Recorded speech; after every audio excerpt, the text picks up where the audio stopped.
విద్యార్థి తన నివాసంలో ఉరి వేసుకుని చనిపోయినట్టు వెల్లడించారు బంధుమిత్రులు. అయితే దానికి ముఖ్యమైన కారణం లెక్చరర్ యొక్క వేధింపులని, మహిళా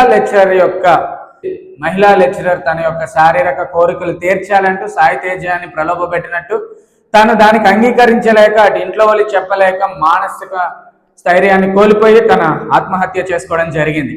అదే ఈ భారతదేశంలో స్త్రీలు ఎంత నీచంగా దిగజారారో, ఈ స్త్రీలు చాలా గొప్పవారని చెప్పి మన పురాణాల్లో మన గ్రంథాల్లో రాయబడింది.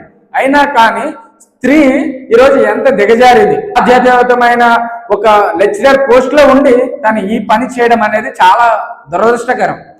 శారీరక సుఖం లేదు, నా భర్త కన్నా నువ్వే నాకు ఎక్కువ అని చెప్పి ఆ యొక్క కుర్రోడిని, డిగ్రీ స్టూడెంట్ని ఇబ్బంది పెట్టి తను బయటికి చెప్పుకోలేక, బయటికి చెప్తే నా మీద లైంగిక వేధింపులు చేస్తున్నాను అని కేసు పెట్టి భయపెట్టి ఆ లెక్చరర్ తన శారీరక సుఖాన్ని పంచుకోవాలని చూసింది.